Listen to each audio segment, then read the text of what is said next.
Welcome everyone to my channel. For those of you who are new, my name is Monica, and today I'm doing a review and a flip through of the Samurai Tarot. This video will run in two parts. The first part is my impressions or my review, and I'm going to include 6 cards that I really liked from this deck and 6 cards that I really didn't particularly like in this tarot deck, and then after that I will continue and do a full 78 card flip through. So the Samurai Tarot is a publication by Lo Scarabeo. Now when you obtain the deck, it comes in a standard size box, and it is a Lo Scarabeo publication. However, on the side you will see the emblem for Llewellyn and the words Llewellyn on the side as well, and I think, as far as I understand it, it is because Llewellyn is the main distributor of Lo Scarabeo tarot decks in the United States. But this is indeed a Lo Scarabeo publication.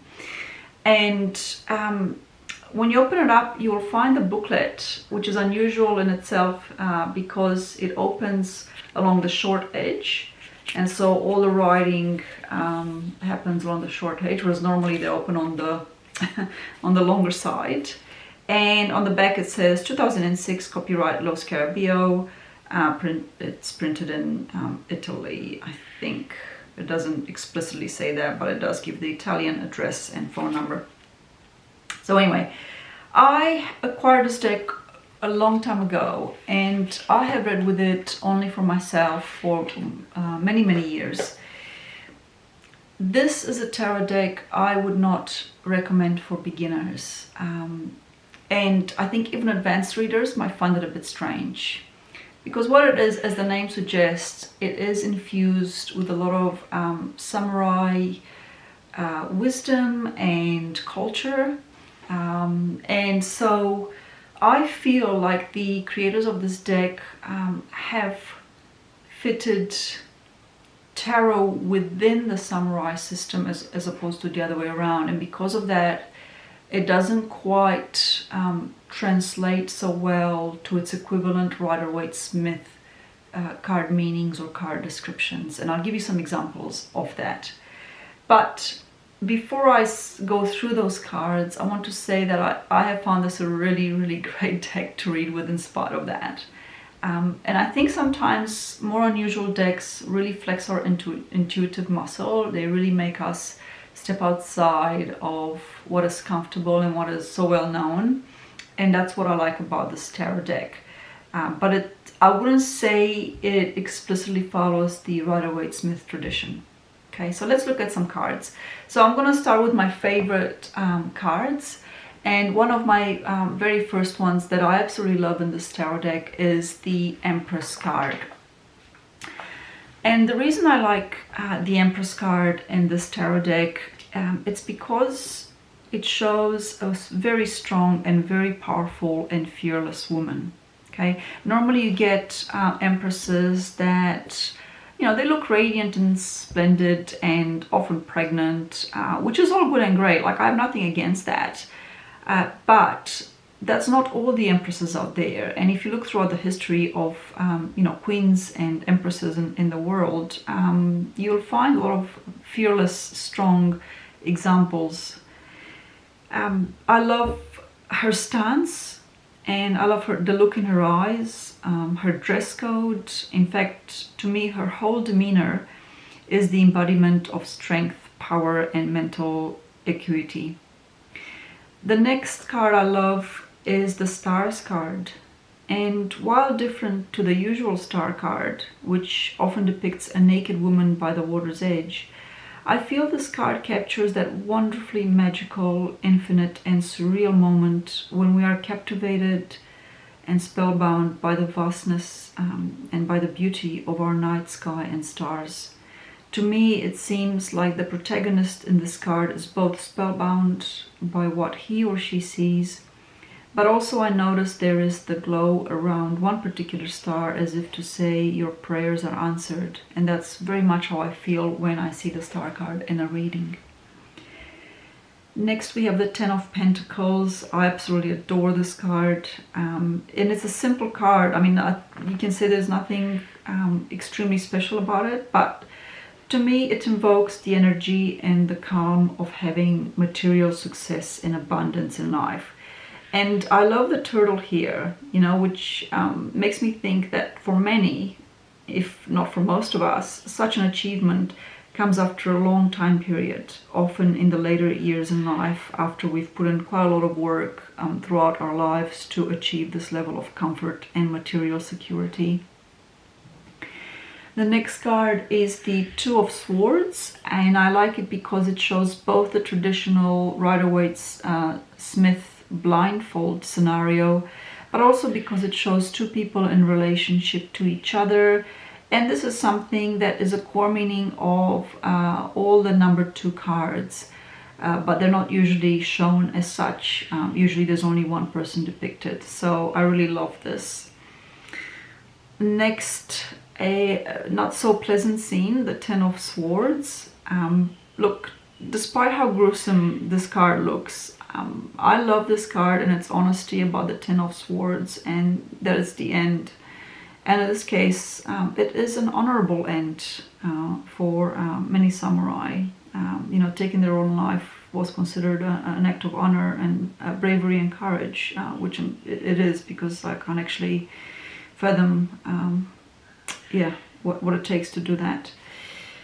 Finally, one of the cards I love is the Eight of Cups, and I love this card because it shows to me someone in deep meditation, contemplation, or prayer. In this act, they turn away from mundane everyday concerns and focus instead inwardly towards a higher spiritual experience, and that is to me one of the main core meanings of the Eight of Cups. Now, some of the cards that I didn't particularly necessarily like, or I guess you can say that I disagree with how they've been depicted, are the Two of Wands. Now, this scene feels better suited to the dreamy Seven of Cups energy, and I just don't feel it has a Two of Wands energy at all. The Three of Pentacles, it's a lovely scene. You know, I love the energy between these two here, but perhaps better suited for the Two of Cups, I feel. The Six of Pentacles, certainly not the vibe I associated with the Six of Pentacles, or at least in the Rider-Waite-Smith tradition. The Seven of Pentacles, again, this is a wonderfully joyous scene, but I can't relate it to the usual Seven of Pentacles energy. It is possible the artist captured people taking a break from hard work, so in this sense it refers to a resting period. That is one meaning for the Seven of Pentacles, but I'm not sure about it. I feel like the scene is more the Three of Cups, to be honest. The Seven of Swords, you know, these guys are fighting here, or practice fighting. Perhaps more suited to a Five of Wands energy, I'd say. It may possibly hint at mental challenges, but still not quite aligned with the Seven of Swords energy that I usually relate to. And then we have the Eight of Swords. This image depicts freedom to act, bravery and skill, but not restriction or limitation. Both restriction and limitation are keywords of the Eight of Swords traditionally, and I just really don't relate it to that. So as you can see from the last 6 cards, you know, the deck doesn't follow the Rider-Waite-Smith tradition per se, but nonetheless, as I mentioned, I have loved working with this deck, and I feel like it's time I also talk about the booklet. The booklet's really interesting. It gives a keyword for each card and then a sentence or two about, you know, what the authors consider is relevant for that card. But if you are looking for the booklet for guidance in the same way that you do with other booklets that follow the Rider-Waite-Smith system, you will not get that, and you might actually be disappointed. But I love that about it. So for the Empress, the keyword is creation, and I agree, that is the keyword. And then it says, in the space of a dream, the worlds of wavering reality create and destroy themselves. And then we have, let's look at the stars. The keyword is dream. And the messages: try to consider the world like a dream. When you have a nightmare, you wake up and say to yourself that it was only a dream. If I look at, for example, the Seven of Swords, it says the keyword is extravagance. And the message is: you cannot carry out large undertakings if your spirit does not accept a touch of folly. If you think too much or hesitate, you might miss your opportunity. So yeah, I think that this tarot deck is teaching the reader a bit of patience and a bit of stillness in working with these cards. I have never read with this tarot deck for clients or even for friends. It's always been for myself because of the way that the cards are illustrated and the messages that they contain within. Nonetheless, I found it a brilliant deck to work with personally, and I certainly hope that if you see, if you like what you see, then go ahead and get a copy and explore it. As I said, it was published in 2006 and you can still find it available for sale, but I'd imagine once it goes out of print, it's unlikely that it will get reprinted. I mean, who knows? So with that being said, let's look at the 78 card for flip through.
Thank you for watching.